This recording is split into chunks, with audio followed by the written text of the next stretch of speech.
Saat pemilu Amerika Serikat 1976, Jimmy Carter adalah sosok relatif baru secara nasional dibandingkan petahana Presiden Gerald Ford. Saat itu Jose Ramos Horta yang kini Presiden Timor Leste menjadi perwakilan tetap Fretilin untuk PBB. Tak lama setelah pasukan Indonesia masuk ke Timor Timur atas sepengetahuan Ford dan Menteri Luar Negeri Henry Kissinger. Menurut dokumen intelijen yang telah dipublikasikan. First time I arrived ever in New York was December 75 and stayed on. And I followed the election campaign between incumbent President Gerald Ford and President Jimmy Carter. And obviously the campaign pledges by President Jimmy Carter were very enlightening, reassuring. There were great hopes because President Jimmy Carter was the first president post-World War II and post-Vietnam who made human rights as a cornerstone of U.S. foreign policy. Carter akhirnya memenangkan Pilpres dan menjadi presiden ke-39 Amerika Serikat mulai 1977. Di bawah Carter, Amerika ternyata melanjutkan pasokan amunisi ke Indonesia. Meski saat itu pertempuran telah menewaskan puluhan ribu orang. It's possible that Carter didn't know very much about it. It's conceivable. Because it was pretty much suppressed. There was very little discussion. Pengakuan serupa diberikan Presiden Carter dalam acara diskusi Demokrasi Now tahun 2007. There's so many different things that the president has to do that are pressing in crisis that you can't really expect any president, including me or my predecessors or successors, to know the details of things like East Timor. I wish I had, but I didn't. And most U.S. officials in the Carter administration did not think East Timor important at all. They thought Indonesia was important, and they saw East Timor as a distraction, and they wanted to really just make it go away so that they could focus on trying to strengthen their relationship with Indonesia in the aftermath of the end of the Vietnam War. Jimmy Carter akhirnya hanya menjadi presiden selama satu masa jabatan, dan masa kepemimpinannya dirundung sejumlah persoalan dalam dan di luar negeri, mulai krisis energi dan antrian panjang di pom bensin, hingga penyanderaan warga Amerika di Iran. Pada pemilu 1980, ia dikalahkan Ronald Reagan. Tapi selepas lengser dari jabatannya, Jimmy Carter dan istrinya Rosalynn akhirnya kembali ke kampung halaman mereka di negara bagian Georgia. Di sana dengan organisasinya The Carter Center, ia membuka fase baru perjuangannya untuk demokrasi dan nilai-nilai kemanusiaan.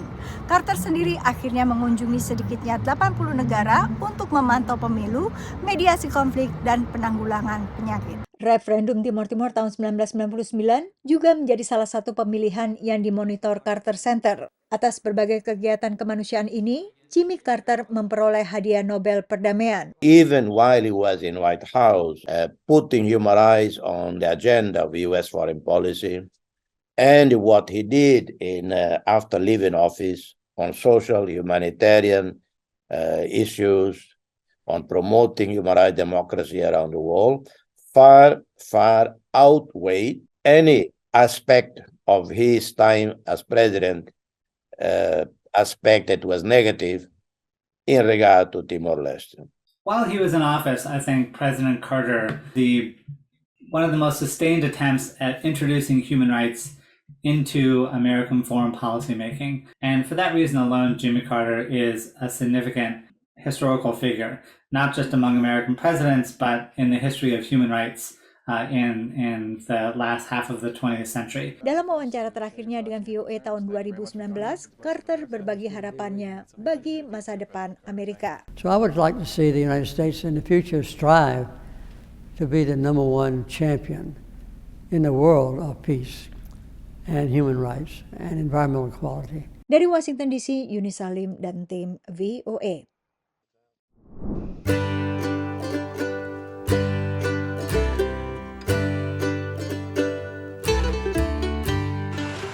Saat ini saya lagi jalan-jalan di salah satu kota kecil di negara bagian Georgia yang namanya Plains di negara bagian Georgia. Kota kecil yang populasinya dikit banget, tapi sebenarnya apa sih yang bikin kota ini begitu spesial di antara kota-kota kecil lain yang ada di Amerika Serikat? Yuk kita cari tahu. Berkendara sekitar 2,5 jam selatan dari Atlanta menuju ke kampung halaman Presiden Jimmy Carter, melewati sejumlah jalan antar kota yang bahkan belum diaspal dan perkebunan kacang. Plains adalah tempat kelahiran Presiden ke-39 Amerika Serikat tersebut pada 1 Oktober 1924, di mana ia dibesarkan di lingkungan petani kacang. Sensus 2020 menunjukkan hanya ada 573 orang tinggal di kota ini. Minggu pagi adalah hari yang sangat sepi, gereja belum buka, turis pun belum datang. Nah, beberapa situs bersejarah di sini dan memang punya sejarah khusus untuk warga, bukan cuma warga di Plains ya, tapi juga warga Amerika Serikat adalah tempat kampanye bagi mantan Presiden ke-39 Jimmy Carter. Ini bukan cuma tempat kampanye dia ketika menjadi presiden atau mencalonkan diri sebagai presiden, tapi juga ketika ia mencalonkan diri sebagai senat, gubernur untuk negara bagian Georgia. Jadi memang ini tempat yang dia sewa untuk melakukan kampanye karena alasannya ada kamar mandi di tempat ini. Pada masa sibuk kampanye Carter pada tahun 70-an, booming turisme mendatangkan 10 ribuan orang setiap harinya. Pasca Gedung Putih, Carter kembali ke Plains dan aktif mengajar sekolah minggu di Gereja Maranatha Baptist Church, kegiatan yang membawa ratusan orang setiap minggunya. Sejumlah tempat bersejarah dijadikan museum, seperti rumah masa kecil Carter, juga sekolah tempat ia belajar hingga lulus SMA. Peninggalan lain bagi Plains dari Carter adalah panel surya yang menghasilkan energi mandiri bagi warga kota. Depending on the day, it's a partly sunny day, anywhere from 40 to 50% of the power that the city of Plains and their 700 residents would utilize. Di masa senjanya, Carter kadang masih terlihat berkeliling di Plains, menyapa warga dan berdebat soal politik. For years, President Carter would come in here and we would talk different issues or politics or stuff like that. Compassionate beyond belief. A lot of times me and him would ask what book you're reading. So I showed him my book. It was a book by an ex-Secret Service agent that was telling all the secrets of the people he guarded. And he looks at it and smiles, and then he looks up at his agent and said, "Would you tell my secrets?" And the guy almost jumps through the ceiling. Carter, yang meninggal pada usia 100 tahun, adalah penghuni Gedung Putih yang bertahan hidup paling lama, dan pernikahannya dengan istrinya Rosalynn Carter adalah yang terlama di antara presiden dan ibu negara AS manapun, yaitu selama 77 tahun. Dari Plains, Georgia, Virginia Gunawan, dan tim VOA. Bantuan medis untuk India, bantuan pangan untuk Gaza. Amerika Serikat menyumbang lebih banyak bantuan asing daripada negara manapun di dunia. Pada tahun fiskal 2022 saja, nilai bantuan AS sekitar 70 miliar dolar atau 1.120 triliun rupiah atau lebih dari 1 kuadriliun. Itu adalah 1% dari total anggaran federal untuk bantuan kemanusiaan, pembangunan ekonomi, perdamaian, keamanan, dan sektor-sektor lain di luar negeri.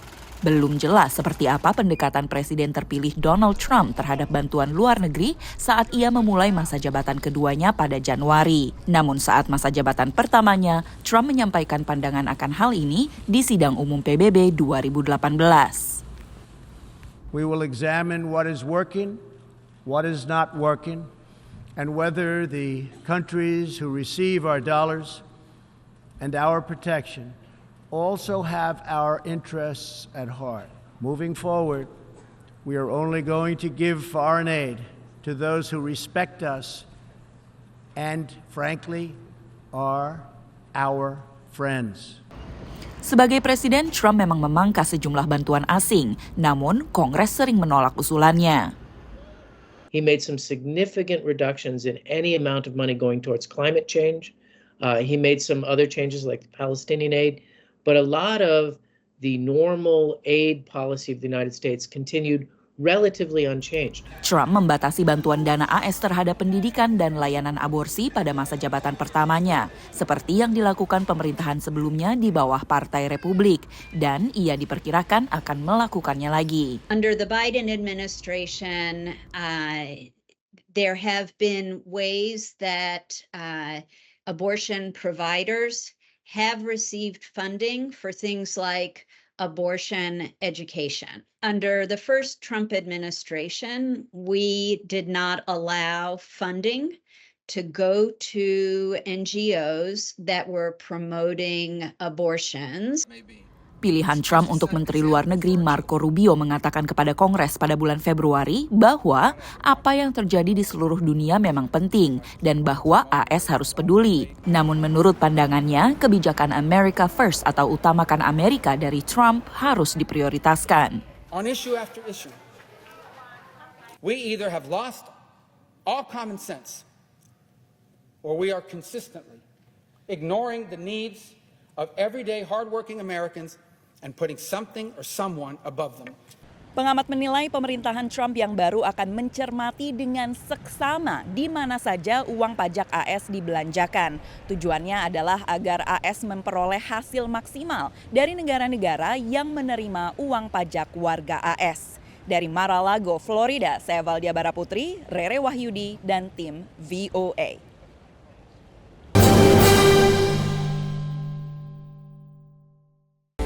Mengupas tuntas kondisi Amerika Serikat selama sepekan terakhir, kami hadirkan laporan-laporan eksklusif yang akurat dan mendalam.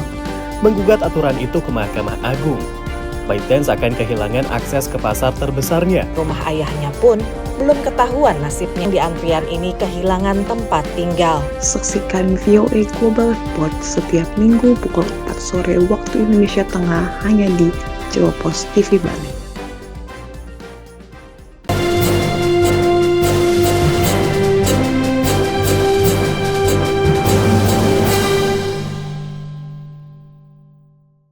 Wali Kota New York umumkan penampungan migran ini akan ditutup Januari 2025. Penampungan migran ini adalah taman nasional yang kewenangan operasinya dipegang oleh pemerintah federal, bukan pemerintah kota. We have been concerned about Floyd Bennett Field since the election results.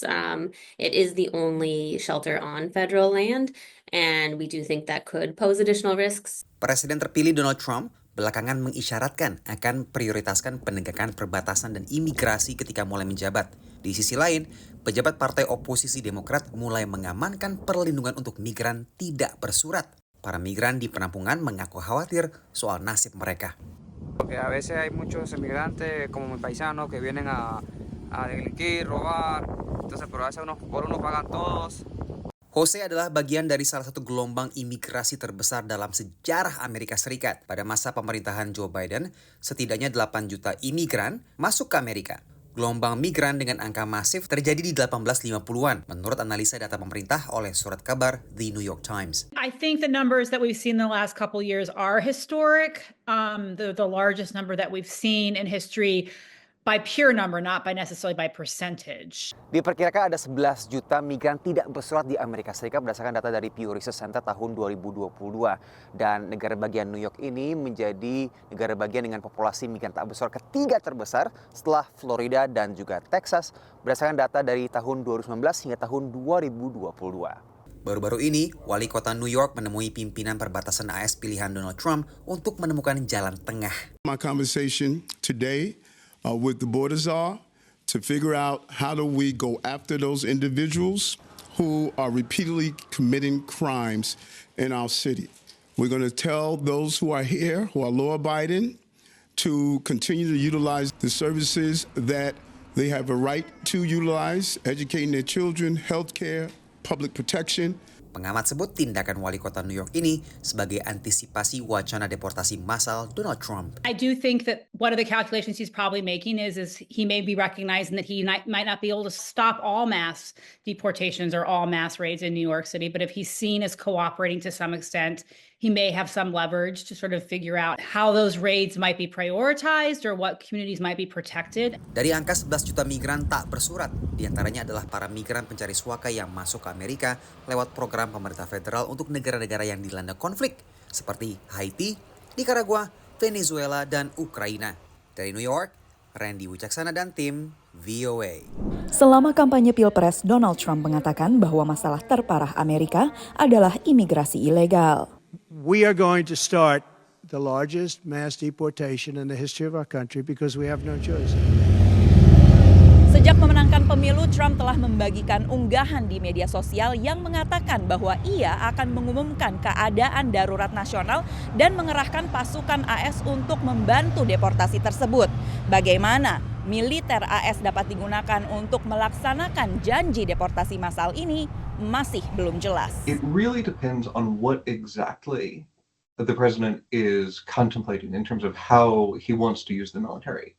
Whether he wants the military directly participating in law enforcement or providing more indirect support to a federal deportation operation. Kepala perbatasan yang akan datang, Tom Homan, merencanakan pendekatan yang lebih agresif dengan menekankan operasi deportasi dan peningkatan keterlibatan militer. We have massive deportation operation, and we're going to try to find over 300,000 children that were released by this administration. Homan mengutip laporan Kementerian Keamanan Dalam Negeri yang menunjukkan ada lebih dari 32.000 pendatang di bawah umur yang datang tanpa orang tua tidak menghadiri sidang pengadilan.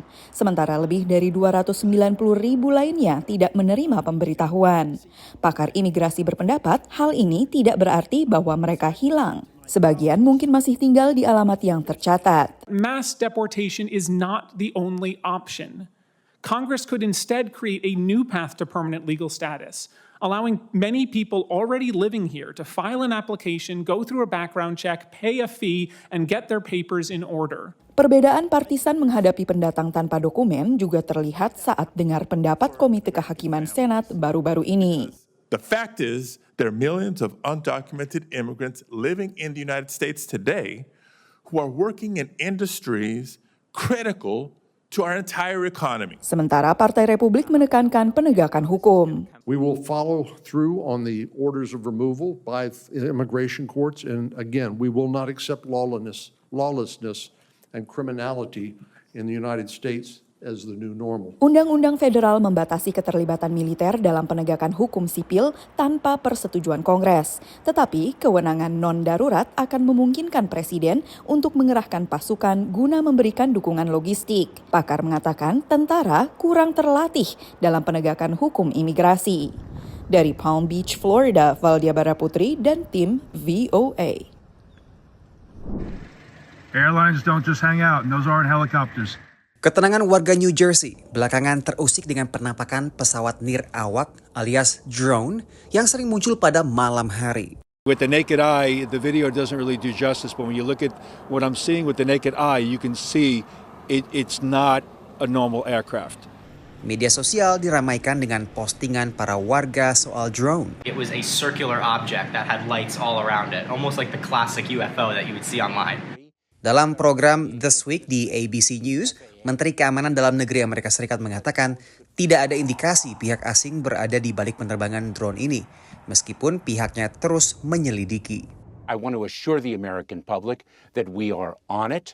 We are working in close coordination with state and local authorities, and it is critical, as we all have said for a number of years, that we need from Congress additional authorities to address the drone situation. Penjelasan resmi pemerintah tak memuaskan banyak pihak, termasuk mantan gubernur New Jersey dalam program yang sama. I agree that they need more authority, but to say this is not unusual activity, it's just wrong. I lived in New Jersey my whole life.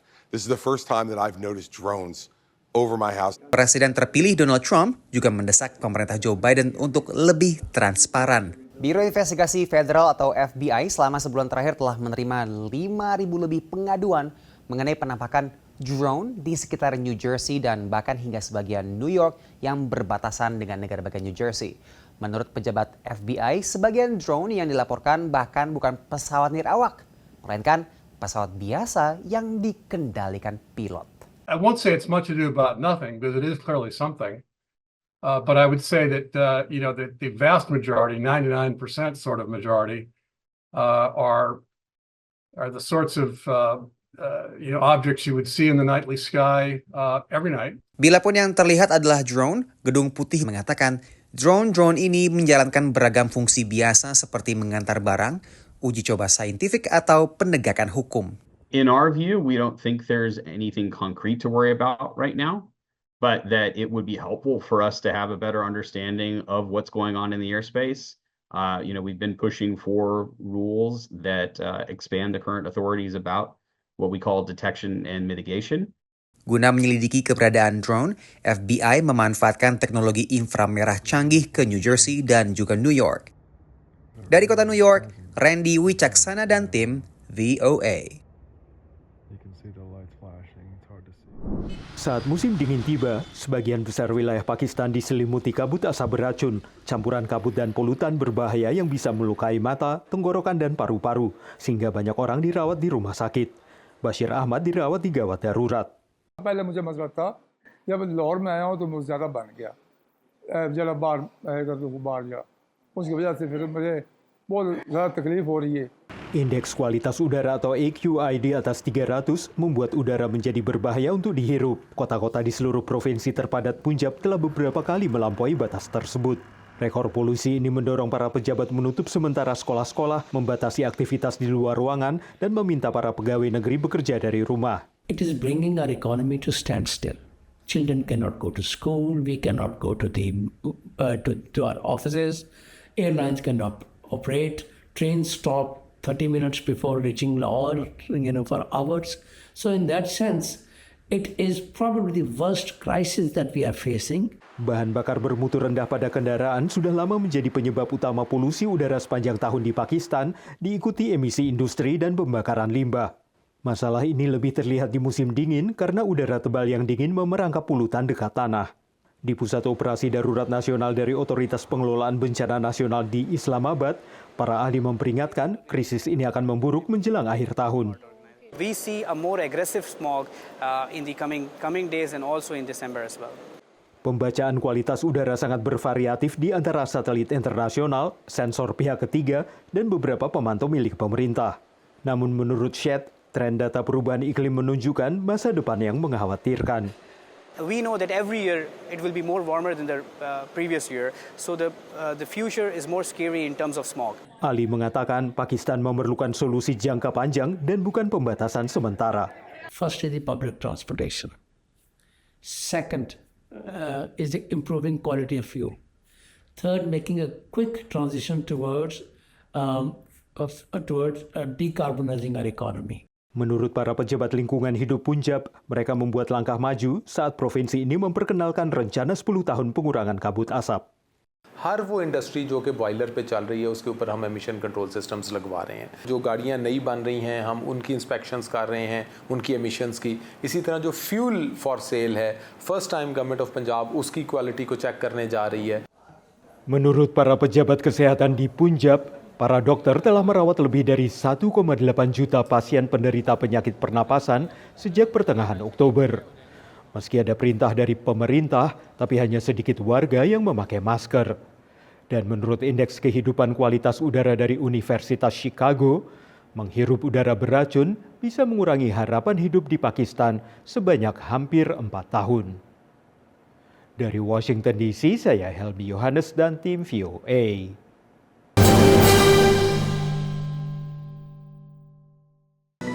Ayo komunikasikan bisnis, event, atau pengumuman Anda di koran Jawa Pos Radar Bali. Kontak WA 0877 5087 5999 atau email grafisiklan.radarbali@gmail.com. Jawa Pos Radar Bali, lugas dan tuntas.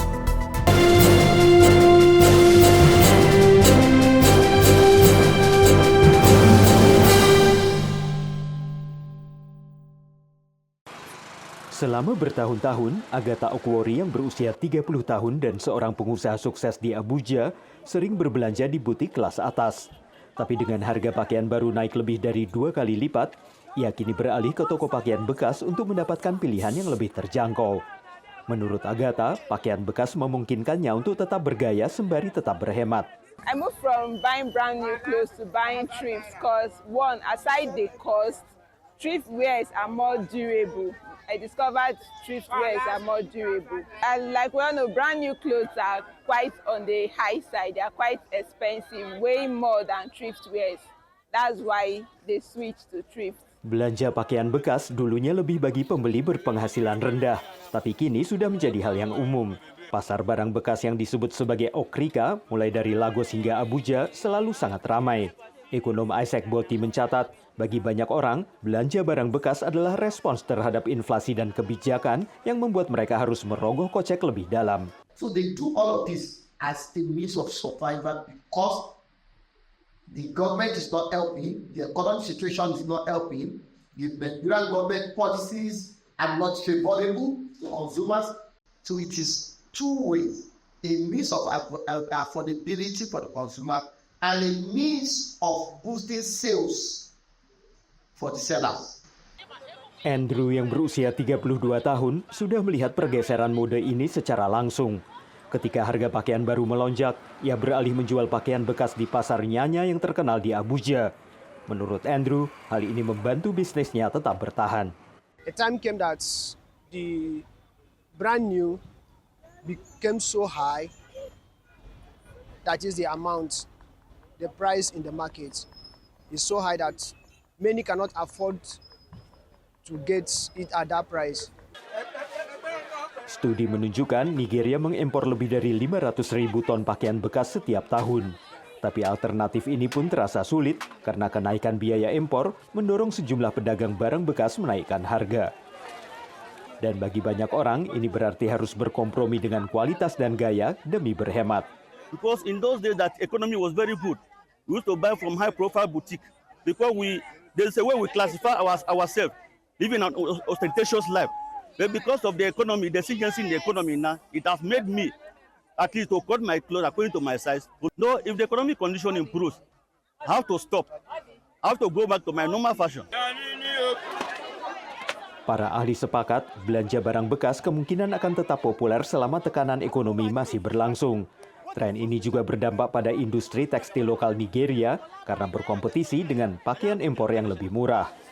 Tapi ekonomi yakin investasi pada produksi tekstil lokal akhirnya dapat membuat harga pakaian baru menjadi lebih terjangkau. Government needs to invest in the sector, subsidize their operations, help to relieve the burden, the cost of production, burden of the cost of production on the manufacturer. That will translate to lower cost of production and cost of sales, which is the real affordability. Dan saat warga Nigeria beradaptasi dengan perubahan ekonomi, pasar barang bekas memberikan pilihan harga yang lebih terjangkau.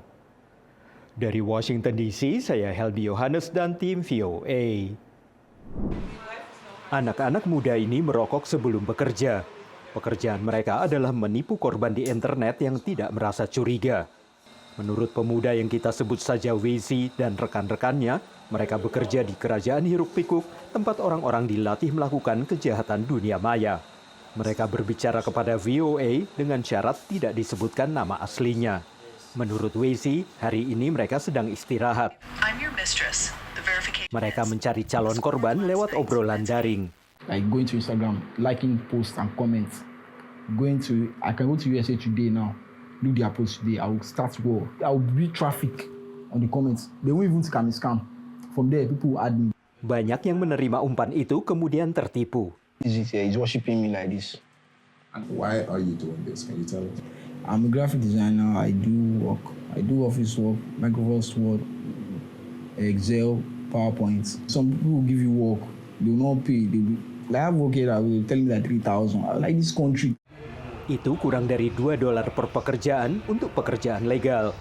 Menurut Wisi, di sini ia melakukan ribuan penipuan daring yang sebagian besar menyasar warga Amerika. Para pejabat mengatakan penipu dari Afrika Barat sudah terkenal secara global. Menurut Komisi Kejahatan Ekonomi dan Keuangan Nigeria, negara ini kehilangan sekitar $500 juta per tahun akibat kejahatan siber, termasuk penipuan online, phishing, pencurian identitas, dan serangan terhadap lembaga keuangan. Pihak berwenang mengatakan 3.400 pelaku kejahatan telah dihukum tahun lalu dan ratusan juta dolar telah dikembalikan. Untuk membantu, Nigeria meluncurkan desk respons cepat kejahatan siber 24 jam akhir Oktober lalu. It's a containment strategy. It is a preventive framework. It's an initiative to save members of the public from any damage, from any loss that cybercrime may want to bring. Angka nasional menunjukkan Nigeria berjuang menghadapi pengangguran tinggi dan inflasi yang mencapai titik tertinggi selama 28 tahun. Sementara menurut Adeniyi, ia beralih ke penipuan online sebagai sumber pendapatan yang lebih diandalkan bagi keluarganya. I have to work hard, take care of my mom, buy whatever she wants. Seorang juru bicara Komisi Kejahatan Ekonomi dan Keuangan Nigeria mengatakan, negara ini juga berencana membuka pusat penelitian kejahatan siber untuk membantu warga Nigeria yang memiliki keterampilan teknologi mendapatkan cara yang legal untuk menghidupi diri mereka sendiri dan keluarga mereka. Dari Arlington, Virginia, saya Helmi Yohanes dan tim VOA. Di Manisa di Turki, anggur sudah ditanam selama berabad-abad. Potensi anggur yang unik memikat Fulya Acunca dan suaminya asal Spanyol, Jose Hernandez Gonzalez, untuk terjun ke usaha pembuatan anggur. Anggur dengan label Heraki mereka adalah bagian dari lonjakan produksi anggur skala kecil. Jumlah produsen skala kecil baru melonjak menjadi sekitar 200 dari hanya segelintir produsen 1 dekade lalu. When I came to Turkey, I was really surprised about the biodiversity of different grape varietals.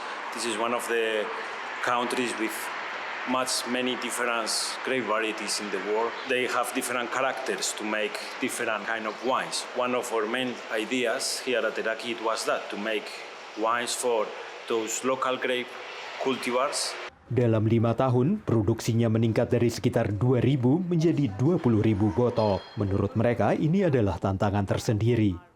Sejak partai yang berakar pada Islam milik Presiden Turki Recep Tayyip Erdogan berkuasa, pajak alkohol telah melonjak menjadi salah satu yang tertinggi di dunia, yakni sebesar 65%, dengan semakin ketatnya pembatasan produksi, penjualan, dan iklan anggur.